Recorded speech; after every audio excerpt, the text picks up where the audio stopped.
करो। जय हिंद दोस्तों, मैं अमरनाथ सभी का स्वागत करता हूं अपने YouTube चैनल फिजिक्स गुरुजी पर। आज हम बात करने वाले हैं क्लास 12th के बारे में। MP बोर्ड का जो आज पेपर था, आज उसके सॉल्यूशन के बारे में हम बात करेंगे। सॉल्यूशन स्टार्ट करने के पहले मैं आपको बता देता हूं कि कितने हमारे क्वेश्चन पेपर में आए हुए हैं एक जैसे। मैंने PDF अपलोड करी थी आज से 2 दिन पहले, आप उसमें जाके चेक कर सकते हैं कितने क्वेश्चन एक जैसे सेम आए हुए हैं। ठीक है, चलिए मैं एक बार आंसर क्वेश्चन ले लेता हूं पेपर और उसमें मैं बात करता हूं। ठीक है, ये हमारे पास एक क्वेश्चन पेपर है और इसका PDF यहां पर है। ठीक है, सबसे पहले ऑब्जेक्टिव क्वेश्चन देख लेते हैं। ये हिंदी में गिवन है, मैं इंग्लिश पे आ जाता हूं, आप लोग हिंदी में देख सकते हैं ना। जैसे क्वेश्चन नंबर 1 लिखा है, in depletion layer of PN junction diode there are. अब डिप्लीशन लेयर की बात करी है तो डिप्लीशन लेयर में क्या होते हैं? इमोबिल आयंस होते हैं। कैसे होते हैं? Immobile ions. इमोबिल मतलब कोई भी चार्ज जो मूव नहीं करता डिप्लीशन लेयर पे। सेकंड पे आते हैं the electric dipole moment per unit volume of a substance is called. Actual में ये हमारा पोलराइजेशन का टॉपिक है जो कि अभी तक कोई नॉर्मली MP बोर्ड में पढ़ाता नहीं है और वो था भी नहीं। तो इसका आंसर तो फिलहाल तो पोलराइजेशन है, बाकी ये आउट ऑफ सिलेबस मेरे हिसाब से जाता है। ठीक है, प्रवीण बोल रहा है कि शिक्षा मंत्री जी को फोन लगाएं। चलिए कोई बात नहीं, भोपाल में बाद में जाएंगे। देखते हैं तीसरा, the specific resistance of a wire depends on which of the following. किस पे डिपेंड करता है? तो material of the wire. Specific resistance मतलब रेजिस्टिविटी की बात हो रही है। ठीक है, अच्छा, who discovered the magnetic effect of current? इसका आंसर क्या है? ऑर्स्टेड। ऑर्स्टेड ने सबसे पहले बताया था। चलिए अगला देखें, the correct relationship between radius of curvature and focal length of a spherical mirror. तो ये हमारा है R = 2F। ठीक है, ये हमारे आंसर करेक्ट है। अच्छा, तीसरे पे आ जाते हैं, स्क्रीन को ऊपर कर देता हूं, जस्ट मिनट। चलिए अभी तो नहीं होगा, ये फिक्स हो गया है ना। मैं यहां से चेंज करता हूं थोड़ा सा। ठीक है, ये देखें हमारा लास्ट वाला क्वेश्चन क्या लिखा हुआ है, 1s3 and 2s3 atoms are examples of which of the following concept. इसका आंसर क्या है? Isotopes. Sorry, this is not isobars. किसने टिक करा पहले? है ना, क्या आएगा? आइसोबार्स। क्यों? इसका मास क्या है? एटॉमिक मास जब सेम होता है तो आइसोबार्स होता है। ठीक है, अगले पे आते हैं, फिल इन द ब्लैंक्स आ गए। F तक ही है बेटा, F तक ही है। चलो अब आते हैं फिल इन द ब्लैंक्स पे आ जाते हैं। पहले नंबर पे आते हैं, क्या लिखा हुआ देखो, ये थोड़ा सा हमारा अलग क्वेश्चन है। लिखा है the reflective telescope. Actually reflecting होता है, reflecting telescope a concave mirror is used as. तो इसका आंसर आता है ऑब्जेक्टिव। एज एन ऑब्जेक्टिव होता है, ऑब्जेक्ट जैसा यूज होता है, इसलिए इसको लिखते हैं ऑब्जेक्टिव। फिलहाल ये हमारा रिफ्लेक्टिंग टाइप टेलीस्कोप है जो कि कभी MP बोर्ड में पूछा नहीं गया, पहली बार आया हुआ, तो इसलिए थोड़ा सा नया रहा होगा सबके लिए। ठीक है, अगले पे आते हैं, the energy band above the valence band is called. Valence band के ऊपर कौन सा रहता है? Conduction band. कौन सा रहता है? Conduction band. ठीक है, वैलेंस बैंड के ऊपर कौन सा band? Conduction band. In a P type semiconductor the concentration of holes का कंसंट्रेशन क्या होता है? ज्यादा होता है, is more than the concentration of electron. Potential on moving along the direction of electric field. जब हम इलेक्ट्रिक फील्ड की तरफ जाएंगे तो पोटेंशियल हमारा डिक्रीज करेगा। क्या करेगा? डिक्रीजेस। तो potential decreases on moving along the direction of electric field. The substance which have negative magnetic tendency are called diamagnetic substance. आप सिर्फ डाया लिखोगे ना तब भी आंसर करेक्ट माना जाएगा। ठीक है, अब आते हैं ट्रू फॉल्स पे। अच्छा, एक रह गया। अच्छा, वेरिएबल इलेक्ट्रिक फील्ड प्रोड्यूसेस। सबको पता है अगर इलेक्ट्रिक फील्ड वेरी करेगा तो क्या प्रोड्यूस होगा? Displacement current. क्या प्रोड्यूस होगा? Displacement current. अगर इलेक्ट्रिक फील्ड वेरी करती है तो क्या प्रोड्यूस होता है? Displacement current. अब आते हैं ट्रू फॉल्स में। ट्रू फॉल्स में आते हैं पहले नंबर पर, क्या लिखा हुआ है? Silicon and germanium both are,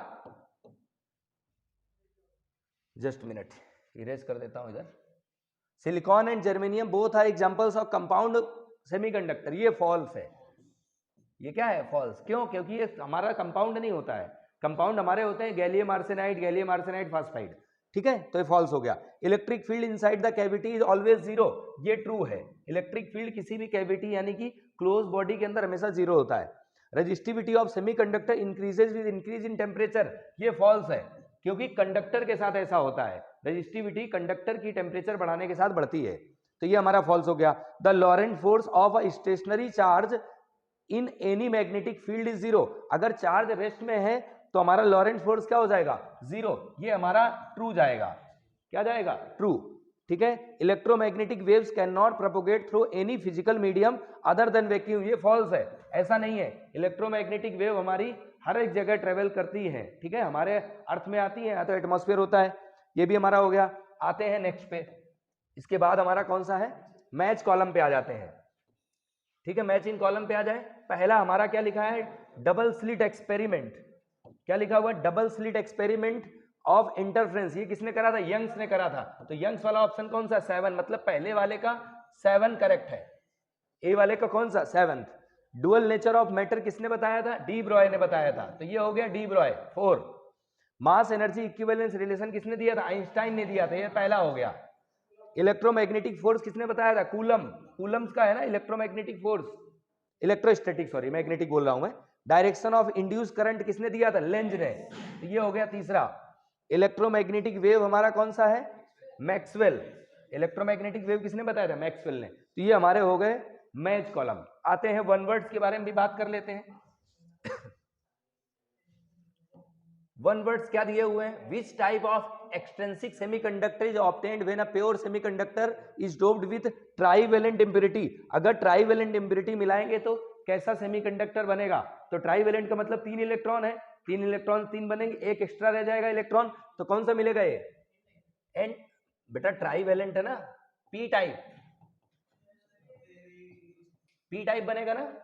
pentavalent अगर मिलाते हैं तो एन टाइप बनता है, तो ट्राइवेलेंट मिलाई ना इसमें हमने, which type of exchange trivalent रहेगा ना, तो इसमें पी टाइप रहेगा। Right the value of total electric flux emerging होना चाहिए, एमिनेटिंग लिखा है, from a unit positive charge in air. Total electric flux जो होगा इसको 1/ε0 लिख सकते हैं। यूनिट पॉजिटिव चार्ज भाई Q/ε0 होता है 5 तो ये लिखे, या तो इसकी जगह ये भी लिख सकते हैं 1.1 × 10⁻11, ये भी करेक्ट है ना। Right the name of instrument that measures current, ये तो 10th क्लास का क्वेश्चन है, सबको पता है, एमीटर, बस, very good. Right the value of power factor for a pure resistive circuit. Power factor पूछा है, रेजिस्टिव सर्किट का मतलब होता है, देखो ये पावर फैक्टर होता है cos phi = R/Z, तो वैल्यू क्या आएगी, 1। प्योर रेजिस्टिव सर्किट के लिए cos phi क्या होगा, 1। In which position the refracted ray inside the prism becomes parallel to the base prism, तो ये लिख सकते हैं R1 = R2, R1 और R2 क्या होना चाहिए, बराबर, या हम लिख सकते हैं I = E, I और E भी क्या होना चाहिए, बराबर। ठीक है, तो ये हमारे वन वर्ड्स वाले हो गए। अब मैं आपको सिर्फ इतना बताऊंगा कि कौन कौन से क्वेश्चन अपने पेपर में से आए हुए हैं एक जैसे, ठीक है, बाकी मैं कुछ भी नहीं बताऊंगा। देखिए एम्पियर सर्कुलर लॉ मैंने बताया हुआ था, आप पीडीएफ में जाके देख सकते हो, कोई फर्जी इंफॉर्मेशन नहीं मिलेगी आपको। तो यहाँ पर देख लो आप, कौन सा दिया था, एम्पियर सर्कुलर लॉ मैंने बताया था और वो आया हुआ है, ठीक है। उसका मैंने डेरिवेशन ही बोला था, लेकिन उसका मैथमेटिकल फॉर्म आया है। इसके बाद आ जाते हैं गॉस लॉ इन मैग्नेटिज्म, मैंने नहीं बताया था, तो इसका तो मैं बोलूंगा भी नहीं। आ जाते हैं अगले पेज में।